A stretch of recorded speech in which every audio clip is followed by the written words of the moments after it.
Bueno, tenemos entonces ya el práctico 11. Cualquier cosa me van diciendo. ¿Se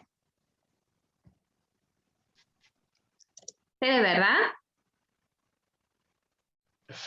Tienen este práctico que es de construcción del concepto de pulsión. Y fíjense que yo acá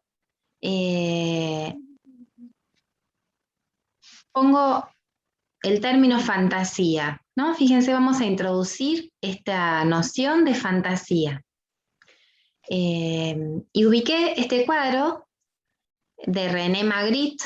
Fíjense acá que hay como un lienzo superpuesto a una ventana, ¿no? En el que está dibujado el mismo paisaje que está atrás, pero acá adelante hay un bastidor.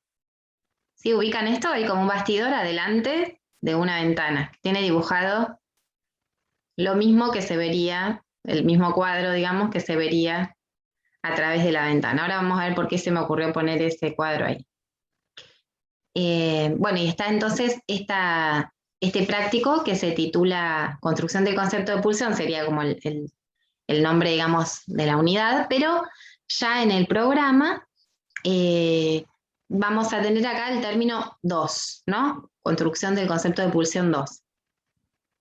Y fíjense que está el accidente versus lo constitucional.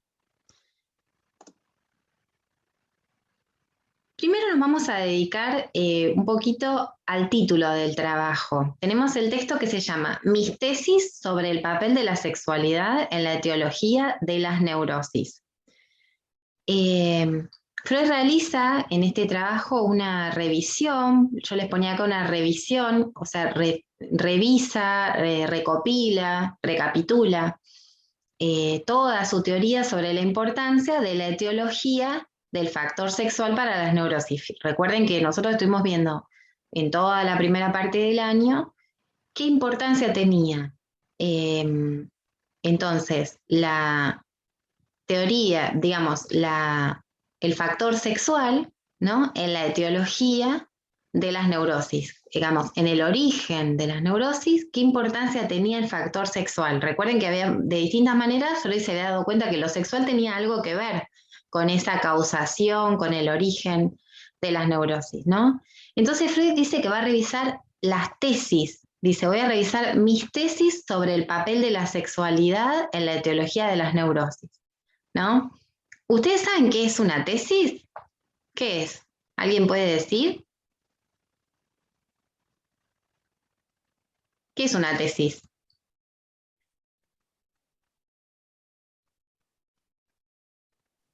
Una idea que se desarrolla. Muy bien, una tesis es una idea que hay que desarrollarla. Está bien lo que decís, Carolina, hay que, bueno, no sé si fue Carolina la que lo dijo, hay que contrastarla, hay que ponerla a prueba, ¿no? Entonces, Freud a lo largo del tiempo fue teniendo distintas tesis, ¿no? Una de las tesis, por ejemplo, que vimos en el texto que se llamaba, ¿se acuerdan? La etiología de la histeria. Él decía en un momento, postulo una tesis. Detrás de toda neurosis hay una escena sexual infantil inconsciente. ¿Se acuerdan? Esa era una tesis. Como que él había comprobado para todos los casos de histeria había una escena, ¿no? Sexual, infantil, inconsciente, reprimida. Esa era una tesis. Bueno, entonces ahora el que dice, va a revisar, por eso el texto se llama Mis tesis, porque son varias, va a revisar todas las tesis sobre el papel que ocupaba la sexualidad en el ocasionamiento, en la etiología de las neurosis. Bueno, entonces él dice, fíjense que lo dice en pasado, parecía establecida, fuera de toda duda, la incomparable importancia de las vivencias sexuales para la etiología de la psiconeurosis, ¿no?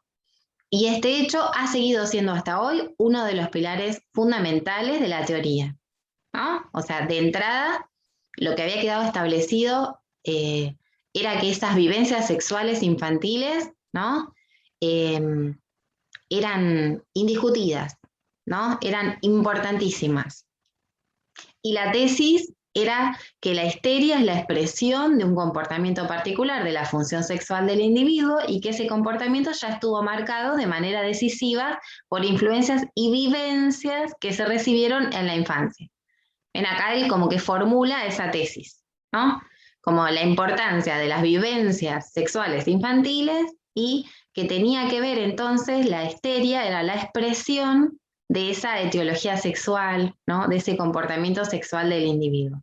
O sea que estaba lo sexual infantil, la vivencia sexual infantil. Bueno, fíjense, parte entonces de la tesis y va a ir hacia el concepto de fantasía, va a introducir el concepto de fantasía. Dice Freud, el material era todavía limitado, ¿no? En aquel momento, ¿no? Él tenía un material limitado, por azar, él había encontrado un caso desproporcionadamente grande, ¿no? Un material desproporcionadamente grande de casos donde la seducción por adultos o niños mayores tenía un papel principal en la historia infantil. Y miren lo que dice Freud, casi como una confesión. Sobreestimé la frecuencia de estos sucesos, ¿no? Yo les pongo acá, a propósito, fíjense con otro color destacado. Dice Freud, yo no sabía distinguir con certeza entre los espejismos mnémicos, estos son espejismos de la memoria de las pacientes histéricas, sobre la infancia y las huellas de hechos reales, ¿no? Todo esto dice en el texto Mis tesis. ¿Qué está diciendo acá? ¿Qué es esto? ¿Qué es lo que está diciendo? Sobreestimé la frecuencia de los hechos. Yo no distinguía entre espejismos de la memoria y huellas de hechos reales. ¿Qué está diciendo? Como que le dio mucha importancia a que esas vivencias sexuales infantiles habían ocurrido, habían pasado y tranquilamente podrían ser producto de la fantasía, bueno, decía tipo como de una actividad psíquica más adelante. Claro, como que podían no ser dice, reales. Podían no haber acontecido, podían ser tranquilamente espejismos némicos, ¿no? Pero no huellas de hechos reales, ¿no? Por eso dice también en la conferencia 23, fíjense que son dos textos que hablan de lo mismo. Está muy bien lo que decís, Candela, como Freud introduce entonces la fantasía, dice, lo sorprendente reside en que las escenas infantiles, las escenas sexuales infantiles, no siempre son verdaderas, ¿no?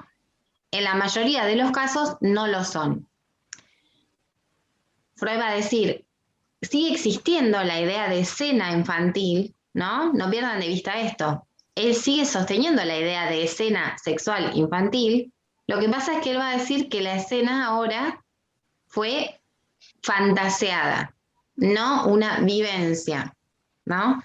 Esas vivencias infantiles construidas en análisis o recordadas son algunas veces irrefutablemente falsas, fíjense lo fuerte del enunciado de Freud, dice, son irrefutablemente falsas, en algunos casos son con certezas verdaderas y la mayoría de las veces son una mezcla de verdad y falsedad.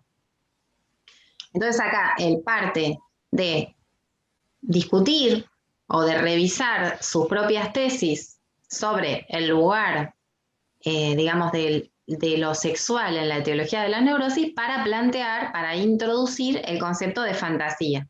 Que está muy bien lo que dice Candela, es como que él termina diciendo entonces que esas vivencias sexuales infantiles no eran tales, no eran vivencias sexuales infantiles, sino que eran escenas sexuales infantiles recordadas como vivencias, pero que en realidad eran construidas en análisis. La mayoría de las veces eran, algunas veces verdaderas, algunas veces falsas, y la mayoría de las veces mezcla de verdad y falsedad, ¿no? Como que eran una construcción producida en análisis.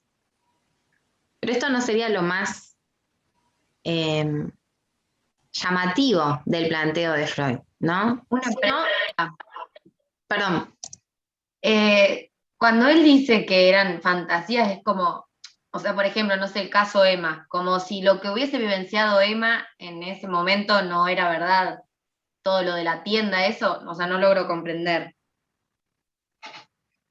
Él no está diciendo justo del caso Emma, no sabemos, porque después él a esto no es que después retoma el caso Emma para decir eran verdaderas o eran fantasías. Él lo que dice es que en muchos casos lo que él pudo verificar es que eran construcciones construidas durante el análisis, como que eran mezclas de verdad y falsedad, como cuando en una familia aparece un recuerdo encubridor, ¿no? Cuando empiezan a contar algo y unos dicen, pasó esto, no era yo, era tal, era otro en la propia casa. No es que el que lo recuerda está mintiendo, digamos, no es que hay uno que está inventando una mentira, sino que lo recuerda diferente, ¿no?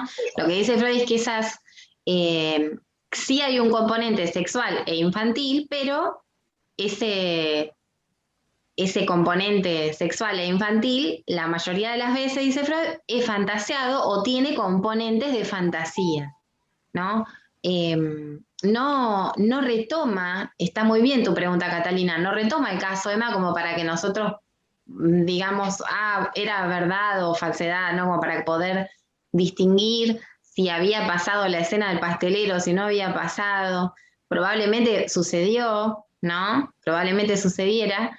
Lo que es llamativo es que Freud directamente se decide por decir que no importaba demasiado si había sido verdadera o falsa la escena, como que no tenía de mayor importancia si tenía realidad fáctica, digamos, realidad material, dice él, sino que lo importante era, como antes dijo Candela, ¿no? Que tuviera realidad psíquica. O sea, si tenía eficacia para producir un síntoma, entonces ya era suficiente, dice Freud. Bueno, y acá les puse este invento para poder introducir la fantasía. Fíjense como este cuadro o este esquema que se me ocurrió armar. Yo lo puse para ubicar la idea de eslabón intermedio, ¿no? Como de algo que se ubica en el medio de lo que Freud ya había teorizado. Esto habría que mirarlo al revés. Fíjense, ¿ustedes ven acá el cursor, lo que yo voy señalando con las flechitas, lo ven? Sí, Fíjense sí. que bárbaro. Freud partía del síntoma, ¿no? Antes, ¿no? Como el paciente consulta, viene con el síntoma, entonces él inquiría, ¿no? Bueno, ¿de dónde viene este síntoma? ¿Cuándo apareció por primera vez? Y cuando él preguntaba por el síntoma, después de vencer las resistencias de asociación y todo, esperaba encontrar el relato de la vivencia sexual infantil, ¿no? Esto es lo que conocemos hasta ahora, digamos, el primer renglón. Cómo él, partiendo del síntoma, llegaba a el recuerdo de la vivencia sexual infantil. Lo que hace Freud ahora, o sea, lo que sucede, una vez que introduce la idea de fantasía, el paciente consulta, en este caso la paciente se acerca nuevamente, o sea, de la misma manera, con el síntoma, no es que la presentación clínica cambió, se presenta con el síntoma, con el mismo síntoma, o sea, es la misma paciente, lo que Freud cambió es la formalización, ¿no? Se presenta con el síntoma y cuando el método es igual, le pregunta por el origen del síntoma, relata lo mismo, una escena sexual infantil. Pero Freud ahora, por lo que él ya pudo teorizar, que nosotros lo vimos, ahora nosotros esto ya lo estudiamos cuando estudiamos 3 ensayos, Freud sabe que esa escena sexual infantil es una fantasía, ¿no? Probablemente es fantaseada y encubre, o sea que esto acá sería como una pantalla, como un eslabón intermedio, como una pantalla en el sentido de la pantalla como, siempre yo les digo, por ahí si alguno está recursando les va a sonar esto, siempre yo les digo como la pantalla al velador. ¿Vieron como las pantallas esas que velan algo? Esta fantasía, esta escena sexual infantil encubre algo que es lo que Freud agregó ahora, que pudo agregar, que es, nosotros ya lo conocemos, la práctica sexual infantil. Acá yo les anotaba infantilismo de la sexualidad. Esta idea de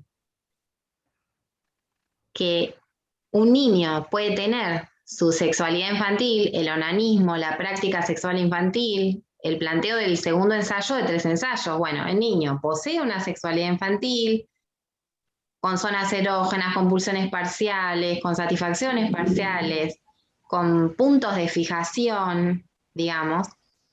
esos puntos de fijación, vamos a ver ahora en la conferencia, se conservan en la fantasía y cuando se produce un síntoma, la fantasía vuelve a esos puntos de fijación. O sea, lo importante sería que la presentación es igual, porque a partir del mismo síntoma se relata una escena que tiene algo de sexual y tiene algo de infantil, pero la diferencia es que acá era una escena de seducción, porque acá estamos a la altura de la teoría de la seducción, cuando Freud pensaba que el niño había sido seducido por un adulto o por un niño mayor, y en esta segunda parte que está con rojo, Freud pensaba que la escena que se relata es fantaseada, y en realidad esa escena fantaseada encubre la propia práctica sexual infantil. Esto sería el onanismo, digamos, la masturbación sexual infantil. ¿Me siguen? No sé, el cuadro por ahí es medio exagerado. Yo lo que les quise agregar era como un elemento, como un eslabón. Lo quise poner, pero como no sé dibujar eslabones, me quedaron estos como unos rectángulos. Pero hagamos como que estos son eslabones. Profe, me perdí en el síntoma de abajo, el que está al lado de fantasía. No sé por qué está ese ahí. Claro, porque O sea, entiendo que el de arriba es donde arranca Freud, claro, para descubrir la vivencia sexual. Que Freud plantea, este renglón de arriba es la primera lectura que Freud hace del síntoma, y este renglón de abajo sería la segunda lectura. El síntoma sería el mismo. Ah, o sea, ahora lo que haría es partir del síntoma, descubrir la fantasía y después descubrir la práctica sexual infantil. Claro, o sea, a partir del síntoma, el paciente relata algo que Freud sabe que es una fantasía que encubre la práctica sexual infantil. En el otro caso, La teoría de la seducción, ¿la descarta? Claro, cuando él introduce la fantasía, deja de lado la teoría de la seducción, claro.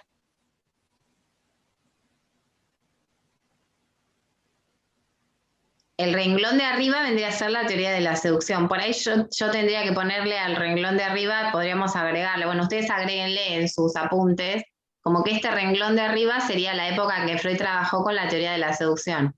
Y este renglón de abajo sería ya cuando introdujo la fantasía.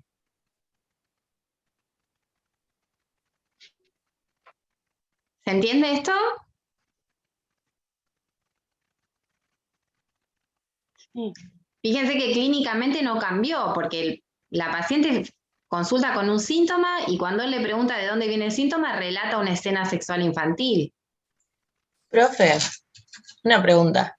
La fantasía, o sea, la escena sexual infantil, ¿el paciente lo recuerda como escena, como si sería en la teoría de la seducción una vivencia? Sí. Ok, genial. Gracias. Claro, la paciente lo cuenta como que eso sucedió. Tampoco es que el analista se pone a decirle, no, para mí que eso no sucedió y lo que usted está relatando es una fantasía. No es que eso ahora se convierte en una materia de discusión si pasó o no pasó. Lo que Freud sabe es que probablemente esto sea fantaseado y como le decía antes a Catalina, no importa demasiado, lo que Freud tiene claro es que esa fantasía seguramente, en esa fantasía va a haber algún componente que va a ser sexual, que va a mostrar o que se va a poder sacar de esa fantasía donde hay un punto de fijación que va a tener relación con el síntoma. Por ejemplo, si la fantasía tenía algo que ver con lo oral, seguramente es el síntoma, por ejemplo, Freud da, ahora lo vamos a ver, pero Freud da el síntoma, si el síntoma era la tos, piensa en un síntoma como la tos o la difonía, puede ser el vómito, todos los síntomas que tienen que ver con lo oral, ¿no? Bueno, si uno de los síntomas, o la anorexia, cualquier síntoma que tenga que ver con lo oral, si el síntoma es de esos y la fantasía, en el caso de Dora, que era la tos, la fantasía, lo que ella relata es una fantasía de felatio. Aparece algo de una felatio, una escena que ella relata, que imaginaba que eso había sucedido, qué sé yo. Bueno, y él lo que puede captar de eso, lo que puede averiguar después a partir del análisis de Dora, es que Dora había sido una niña chupeteadora. Chupeteadora como que durante su infancia había estado ese punto de fijación más desarrollado. ¿Vieron como esos niños que no quieren dejar el chupete durante mucho tiempo? Bueno, entonces él ahí como que arma todo el desarrollo de ese síntoma, como que él dice, bueno, estaba una fijación oral, la fantasía tiene algo que ver con lo oral y el síntoma es la tos. como que arma todo este renglón de abajo, digamos, con ese síntoma. Entonces, no importa demasiado si sucedió la escena que ella imagina, que ella relata, que vio. Profe, Sí. y hoy en día con el abuso sexual, ¿cómo sería esto? Y hoy en día es un lío bárbaro porque es como que entra en discusión, o sea, como que hay muchas discusiones sobre esto, porque Freud no es que negaba el abuso sexual, por supuesto que cuando esto sucede, o sea, cuando sucede una situación de abuso sexual, esto es terrible, es punible, y es punible, quiero decir que por supuesto que la ley debe castigar este tipo de actos, y que no, y bueno, que ni Freud ni ningún analista estaría digamos, podría intervenir respecto de lo que la ley sanciona, digamos, de una práctica que es una atrocidad, digamos. Esto no está referido al abuso sexual infantil. Por supuesto, yo decía que esto es bastante controversial porque muchas veces se critica a Freud o a esta idea de la fantasía, eh, porque al plantear Freud que las ideas, digamos, que las escenas que se pueden llegar a relatar muchas veces son fantaseadas o que tienen que ver con la fantasía, eso entra como en un terreno medio resbaloso, o sea, es muy controversial respecto de los relatos, eh, respecto de los relatos de personas que pueden haber sido, digamos, víctimas de abuso. Bueno, para esto existen un montón de instrumentos que son los que permiten establecer efectivamente algo respecto de las situaciones de abuso, ¿no? Que O por sea, supuesto, hoy en día, si partiendo desde el psicoanálisis, ¿cómo tengo que actuar como futura psicóloga ante estas situaciones? O sea, ¿qué debería hacer? pero por qué tendrías que actuar? A ver, como que me estoy preguntando esta pregunta de dónde vendría, porque si No, fuese, porque a mí me quedó esto de que no importa si fue real o no, importa la implicancia psíquica, el efecto para llegar a crear un síntoma, pero si yo tengo que defender a un niño, ¿cómo actúo? O sea, eso me lo tengo que olvidar, básicamente. no, pero sí, pero por eso, una cosa sería si vos tenés, si alguien tiene que hacer una intervención como psicoanalista, y otra cosa es si alguien tiene que defender a otra persona. O sea, esas son dos posiciones diferentes. Sí, pero, o sea, si yo estoy, de todas formas, si yo estoy en la clínica haciendo una intervención, una terapia, si la persona viene y me comenta esto, yo tengo la obligación de denunciar. En realidad siempre habría que ver el caso por caso, porque probablemente si, si alguien está en un tratamiento podría pasar que la persona lo lleve a su análisis tomando la decisión de denunciar o no, digamos, a partir de, por ejemplo, trayéndolo por primera vez a su memoria y empezando a tramitar si eso va a ser denunciable o no, puede estar, eh, digamos, atravesando todo ese proceso por primera vez, o quizás ya lo denunció para cuando hace la consulta, eso también ha pasado, yo, por ejemplo, he tenido casos así. En algunas oportunidades se pide intervención de los analistas, puede ser. A mí incluso me ha sucedido que pidan, por ejemplo, de un tribunal una intervención. Por ejemplo, puede ser que se pida como que uno presente una suerte de informe para ver si esto se ha trabajado en el análisis, si la persona está en tratamiento y la persona hizo una denuncia. O también puede ser colateralmente a la vela que alguien hizo una denuncia y en la serie de mujeres, supongamos que quedaron en el marco de una denuncia, una de esas mujeres es paciente, eso también puede pasar, como que no es quien encabeza una denuncia, pero que esté mencionada en un expediente, sobre todo en este momento que hay de esto mucho. Habría que ver en el caso por caso. Lo que sí no tendría yo como premisa, digamos,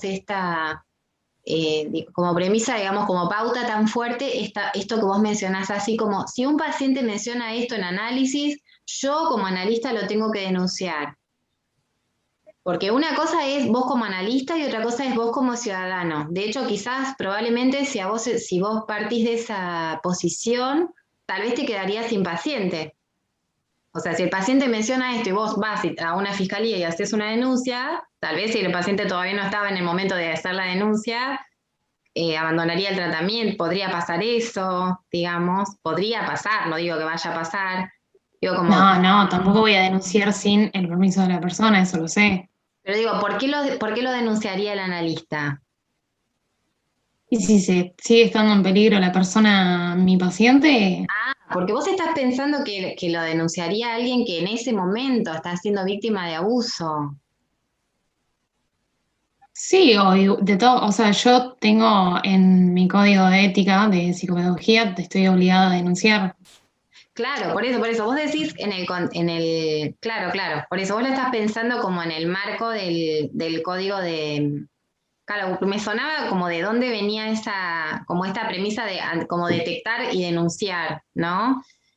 A ver, Eh, yo lo que tengo es lo siguiente, supongamos que la situación de violencia ocurrió hace un montón de años, mi paciente no está corriendo riesgos. Yo en ese caso sí, no tengo que salir corriendo a una comisaría a denunciar. Se charla, pero se trata de llegar a una denuncia.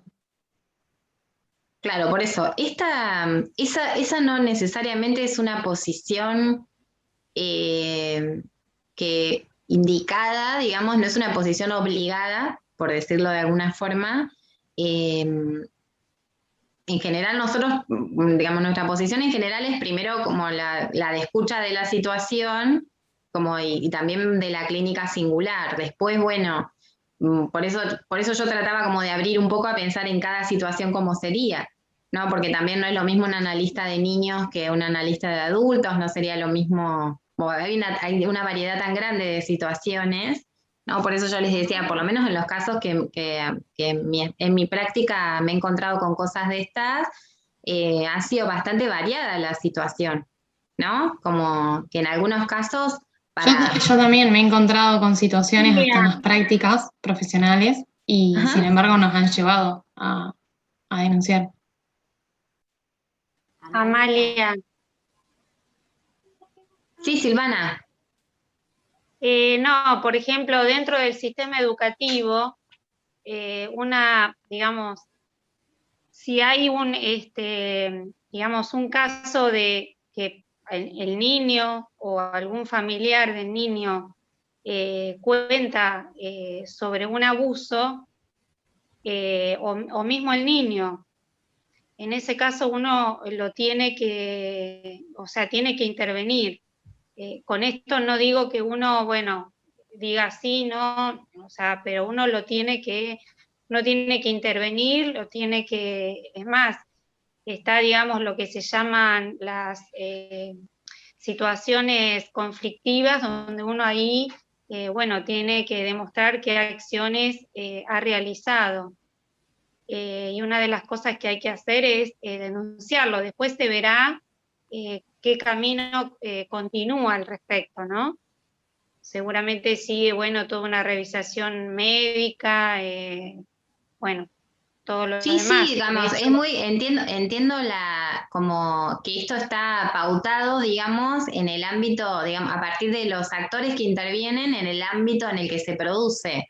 Si es un consultorio de un sí, psicopedagogo, si es un ámbito educativo o en otros ámbitos. Como que esto ya está pautado, cuáles serían, también por los códigos de cada práctica, cuáles serían las conductas a seguir. Entiendo que es así. Yo les decía, pero no tanto hablando del código de ética de los psicólogos, también si no piensen que esto que nosotros estamos leyendo es lo que Freud dice, que un paciente relata como origen de un síntoma, un paciente adulto de una escena que aconteció en su infancia. No es que es alguien que está relatando una situación de abuso en la actualidad. Piensen que es algo que se relata como una escena recordada, ¿no? Que también ahí habría una diferencia temporal respecto de los acontecimientos. Me parece que Patricia quería decir algo. Igual ahora se nos va a cortar, así que volvemos a entrar. Sí, no sé si me escuchás, Amalia. Sí, sí, se escucha. Porque yo te quería preguntar si para el psicoanálisis la importancia está dada en la implicancia psíquica que crea el síntoma.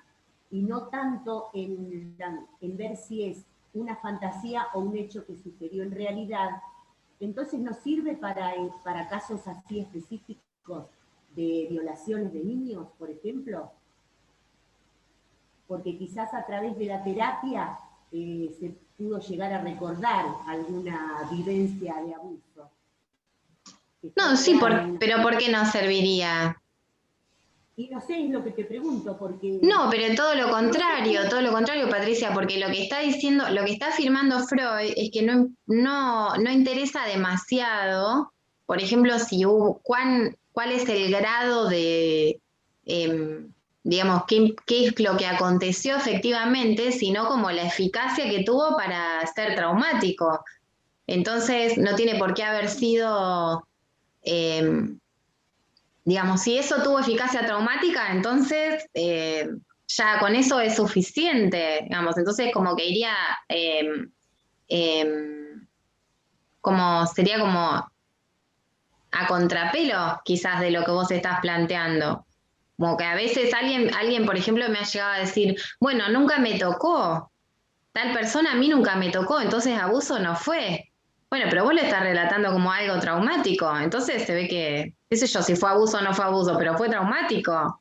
Ni idea si fue abuso para la ley del derecho, pero traumático fue, porque pasaron 25 años, vos lo estás contando acá llorando. Así que se ve que fue traumático.